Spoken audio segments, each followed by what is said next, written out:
All right. So today we're going to be hitting on three main topics. We're still getting questions about the CMMC timeline, so we're going to start there. Then we're going to cover five common misconceptions around CMMC compliance, and then we'll finish out with some updates on NIST 800-171 Revision 3.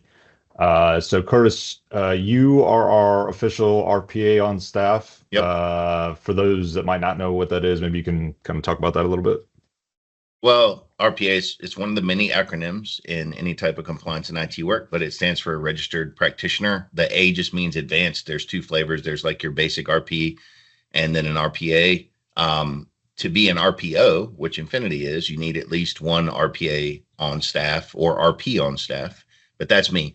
And essentially, the biggest difference you'll see when you're researching like the different roles is there's kind of a divide between assessors and implementers. RPAs are implementers. They help you prepare, implement the system, which pairs really well with us as an MSP, right? So we need to make sure we can help our clients get ready to interact with the assessors, do all the prep work. So that's primarily what we do.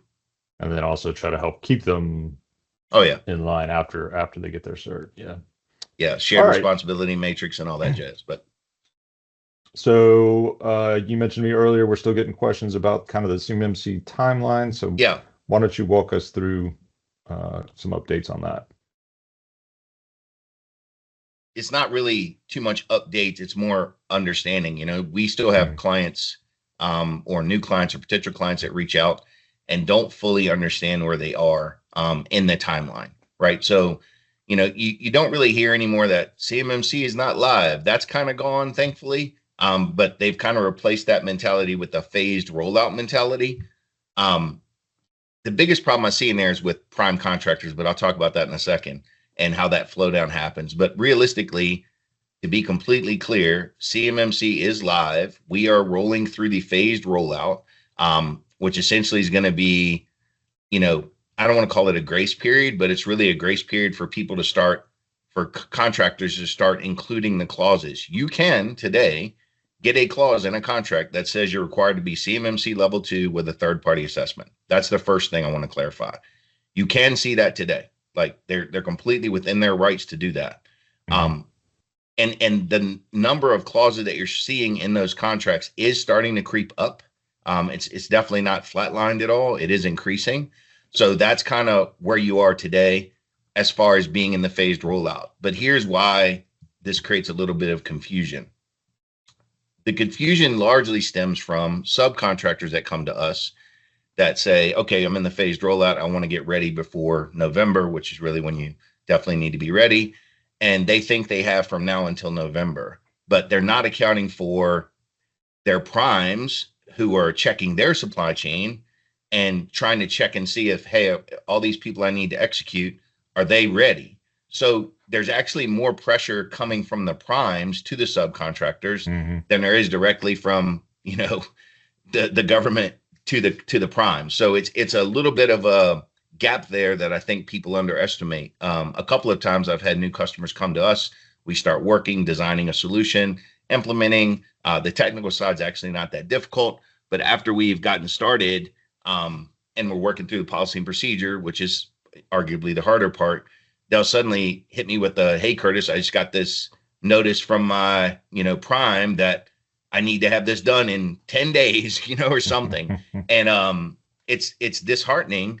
And I just feel like I have to tell everybody again, like, don't keep waiting. November's not really your deadline. If you are a sub to some primes, your deadline could come in 30 days. It has a lot to do with, you know, recompetes and things like that, but it's a little bit of a pain. So not a quick process. What is a realistic timeline then? Well, I generally, when people ask me that with no context, I'll tell them 6 to 12 months. Um, I don't do that to say that's how long, oh, Curtis says it's going to take 12 months. I got to find a different solution. It's just that you have to pick a path. You have to build a scope. You have to find out if an enclave is your best solution, how big your company is. A lot of the questions I ask in that initial meeting and help design exactly how complex or simple a system is going to be that's really when you get the answer to that question. You know, Hmm. we've had some really small government contractors come to us with 5 or 6 users. You can go that a lot faster. And like I tell everybody, asking me the timeline is expected, but you won't be waiting on us. You know, the technology part is pretty fast. It's when you get into the weeds of, you know, your access control policies and procedures, and you know your change management. You know, like there's a lot of times a little bit of shock when they realize they need to record when they make changes to the information system. And, you know, that's not something I can do for you. You may Yeah. leverage some of our tools, but those are the decisions that take the time. So I still say 6 to 12 months, but you can go faster if you're willing to, and you Yeah. have buy-in and are, you know, you're committed to getting it done. You can definitely go faster. And then there's also the bottleneck problem, right? It's true. So there's two sides of that coin as far as the bottleneck that everybody talks about. So you have the bottleneck that everybody talks about, which is, oh, there's not enough assessors. But it's funny because when you actually talk to assessors, what you find out is they're getting called to do mock assessments or gap assessments kind of prior to the real assessment. Hmm. And they set this up, they allocate the time, they go to the contractor, and it's just what's known as a false start. So it's almost the industry itself is causing the bottleneck. You know, the people aren't ready to get the assessment. They don't understand that. So they're calling assessors who are getting started and realizing this is a nothing burger. You don't want us to proceed. There's some changes coming around that too that I don't really have the ability to speak on right now. But yeah, that's the problem. So the bottleneck is, you know, if you call in an assessor, they may tell you, I want to see XYZ before I even talk to you. And that can feel like a bottleneck because, you know, some of them tell you you might have to wait 2 or 3 weeks. But in reality, it's probably still the OSC. You know, that's the real bottleneck. So Yeah. it's a double-sided coin because talking to clients and talking to assessors, you hear, you know, the complaint from two different angles. So overall, when it comes to the timeline, the key takeaway um, is basically CMMC is arriving gradually, but the impact is right now and it's immediate. Yeah, definitely. I think that if there's something, if somebody watches this video and they think, what's the most important point here? If you're a sub to a prime, you don't know when that prime is going to ask you to be ready. So if you're waiting for them to ask you to be ready before you get ready, you're going to end up off their supply chain. Like Right. Yeah. that's what's going to that's the logical outworking of this. So if you're not started, you need to get started. All right. So next up, 5 common misconceptions that we hear. Yep. Um, First one, basically, we're already NIST 800-171 compliant because we did the self-assessment. Yeah, and this is a crazy one to me. Haven't been in this space for a long time. The fact that I still hear it blows my mind. You'll see it in forums or posts sometimes where, you know, maybe it's a one-person IT, you know, staff, or maybe somebody hired somebody to come in and do a gap assessment, and you know they've done what they think is the corrective actions in those gap assessments. And this is largely done around or connected to 800-171 revision 2, because as you know, you used to have to meet that control to and upload to SPURS, which is something else that changed in the RFO, but we're not getting into that right now. If you think you are ready to get CMMC compliance because you self-assessed, I have never seen someone who's self-assessed be even close when they come under the scrutiny of somebody who knows how to assess the individual controls. To be able to say you do a thing is completely different to being able to prove you do a thing with evidence, and the type of evidence that an assessor is going to look at under what we call assessment objectives. It's night and day. And I say this as someone who started years and years ago thinking, oh, I understand all this. I know how these technical controls work. And yes, I could prove this. And then once I got educated and got my RP and RPA and have been in this doing this for a few years, you see just how far away even my own understanding was, you know, years and years ago. And I think that still catches a lot of people out. And it kind of dovetails into the second point, which is, you know, we have an IT person that handles that. IT is such a, I don't want to say it's small because that'd be disingenuous, but they just don't have, IT doesn't have the power to complete compliance, right? Mm-hmm. You can have a really awesome IT person or a couple of people that really understand the technical controls. But what they don't understand, and this is where I usually point to when I'm discussing this with IT folks, is what is your physical security policy? Where are you storing your visitor logs? How long do those visitor logs go back? None of those questions are to do with IT. Right. Maybe the where you're storing, maybe, oh, we have a OneDrive or something. But that's a lot of CMMC. It's not IT. Now, an IT person can understand it by nature. They're kind of ones and zeros folks anyway. So they can understand, yes, we have a visitor's log. Yes, I see it on the desk. Yes, I know that, Bill or whoever stores it, but they don't know where. Like, you could never prove to an assessor. The IT person would fail that entire section, in a heartbeat. So that's one thing we run into. I kind of jumped ahead, but it's not just about having the tools, it's being able to produce the evidence to an assessor. Yeah. So the fact that we still hear we're too small for this to matter, and it's not exactly what people say, it's more like they think they're too small for them to start right now, but it's kind of the same answer. And it's usually a sub to a prime or a sub to a sub. Like there's usually layers, and they don't have good lines of communication with the prime, or the prime is sending out generic statements, and sometimes I have to help them interpret. But when you boil it all down, the size of your organization isn't connected to when you need to start. And you can go faster if you're smaller. That's true. But a lot of people are shocked at cost. That's one thing. I'm like, yeah, you need to buy XYZ. We need to implement it like this, and it's going to cost you this much a month. And they're like, oh, I can't. I'm like, okay, well, tell your prime you can't, and see what the response is. Another kind of victory in my world is a prime had flowed down that this particular client of ours needed to be level 2. I ended up on a call with the prime, walked through some of the contract stuff, found out they didn't. So, that's something that doesn't really get talked about, but that probably saved that client a ton of money, just being able to have a good conversation with the prime and find out the prime was panicking a little. You see this too. Oh, we have to be level 2, so everybody has to be level 2. Well, no, you're not supposed to make everyone level 2 by default. You need to make people level 2 that are supposed to be level 2. If you have the clause, but my part of the contract for you is I make something that's commercially available off the shelf and it has no CUI. Heck, might not even have FCI. Well, I guess it'll have FCI no matter what, but you get where I'm going, understanding that scope. But yeah, being too small is something we still hear. It's just not real. Yeah. So along the same lines, another misconception, we can just do this when a contract actually requires it. So we do hear people say, we'll do this when the contract requires it. And I understand that thought process, but people don't take into account. So this conversation usually happens when they're small, same group. And they're either waiting for their prime to tell them. The problem is a lot of times the primes aren't even keeping up with what's happening. They may already have the clause and may not realize it. Or they're level 1 now and they want to go to level 2. So what it boils down to is it still takes a significant amount of time and energy and budget to go to level 2. And I should have said this in the beginning. Through this whole section, we're largely talking about level 2. Level 1s are pretty fast. I can, help somebody get their level 1 stuff in order pretty doggone fast, especially if they're small. We have a lot of good templates and, pretty familiar with all the assessment objectives. And I mean, it's only 17 controls, but if it's still going to take months. And if you're waiting till you see it to take that first step, the odds of you finishing before your prime or the contract needed you to be finished is crazy. Yep. It's just, the odds are microscopic. This dovetails into the second point here with Microsoft 365.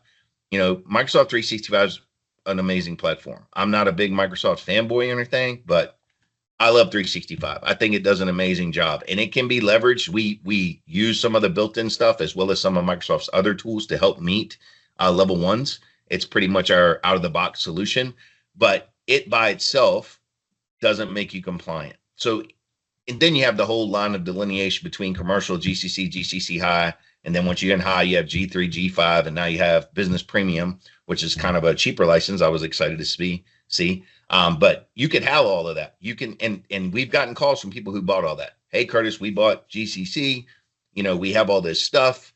We just need a little bit of help. And I start asking questions, and they're like, well, I don't know. You tell us, so all you did 1% of the work by buying all that, 2% maybe, Mm-hmm. Yeah. You haven't even shut down your old tenancy. You haven't migrated, so there's all these projects and people start to panic and realize just how much of an undertaking it can be.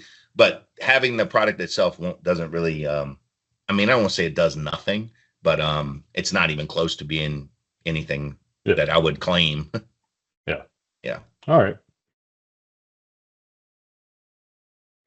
All right, so let's shift gears here just a little bit and let's talk a little bit about revision 3 for Mm, NIST 800-171. yeah. Yeah, why don't you talk about what's changed, why it feels more real now than maybe a year ago? Well, the big thing was GSA picked it up in January of this year. So that's the first major acknowledgement of 800 or 171 revision 3. So it's got it's needed. Revision 2 wasn't bad, and just as a personal trigger point, people that don't like government compliance or any type of GRC used to complain, that this is all just nonsense or whatever. And revision 2 wasn't bad. Revision 3 is better. I think it's better. It's a little bit harder from a compliance standpoint, but it's better. The changes in there are changes that needed to happen. So Yeah. GSA picking it up is the big trigger. All right. So people are probably hearing a lot about ODPs. Mm. I'll just talk about that a little bit. So all that cool stuff when you're working through your compliance documentation with a person like me, and I'm like, hey, we have some room here. We can make it this, or we can do that, or what works best for your organization. That stuff's getting smushed. They're basically using ODPs, which are organization defined parameters, and saying, no longer do you have this gray area that everybody was leveraging. We're going to start giving you specifics, and then there's a lot of them. You'll see a What was lot of it? stuff that. What was an example of the gray area? Can you be a little more specific with periodically that? periodically is the classic example. It's the one I probably answer the most questions about. In the security assessment domain, we're supposed to do this, security assessment or whatever, and this template I have says we do it weekly, but that sounds crazy. What do you think about quarterly, or could we say periodically? Those are the actual conversations. The ODPs are going to remove that, so they're going to start giving you minimums. You say you do XYZ, we expect you're doing it within this amount of time, which is needed. I mean, compliance people prefer you to tell me exactly what's needed. I don't want to have to debate with an assessor on if Yeah. we're doing something often enough, but that's Yep. probably the biggest one. Just removes a lot of the vague gray area. All right. Reviewing logs is a classic one too. Yeah. Okay. Oh, I So spoiled the next point. that's all right. You already hit on it. Yeah. Yeah. So Uh, periodically, that's going away. Moral of the story. okay. So revision 2 versus revision 3. Why don't you hit on some key differences Oh there? yeah. There's a bunch. There's some new control families, planning, system and service acquisition, and supply chain risk management. The SCRM one is one I was surprised, honestly, wasn't an 800 revision 2. It's something we see a lot in this CSF, which is another framework I work in a lot, and being able to acknowledge it. So I was glad to see that. There's a total of, I think, 19 new requirements, but there's a bunch removed. I think it's like 90. Yeah, it's 97. I scrolled down on my notes. So we dropped from 110 to 97. They're a lot more detailed. There's a lot more emphasis on documentation, and the assessment. Obviously, the evidence, the assessment objectives are much clearer. If you're familiar with 853 revision 5, it's very, very closely aligned. But yeah, that's the big takeaways. As far as like the specifics, there's 19 new requirements. 33 requirements were removed. 49 requirements now have ODPs. So talking about that gray area, they found 49 things Hmm. to get rid of the gray area. Yeah. So, Wow. yep. Okay. All right. So just wrapping up a little bit, why don't we finish with what you think organizations should really be looking to do right now? Oh yeah. Well, with revision 3, if you're not working with us, make sure whoever you're working for, even if it's an internal team, that you're starting to cross map, crosswalk that stuff. You want to make sure you understand, especially if you haven't done an assessment. Now's a really good chance. And it does bring up a little bit of a question. If revisions 2 says to do this, but revision 3 says to do this, and you're planning to get an assessment in 3 months, you're going to be assessed against revision 2. Um, but in a perfect world, I would see a spreadsheet with every assessment objective, for CMMC with all of the revision 2 alignment, and then a plan for what revision 3 looks like. Hmm. So you just want to be planning for it or working with people that plan for it, like us, to make sure that, we're prepared for when those changes hit. All right. And then Yep. you mentioned all the time that this isn't an IT problem. So Yeah. What do you mean by that?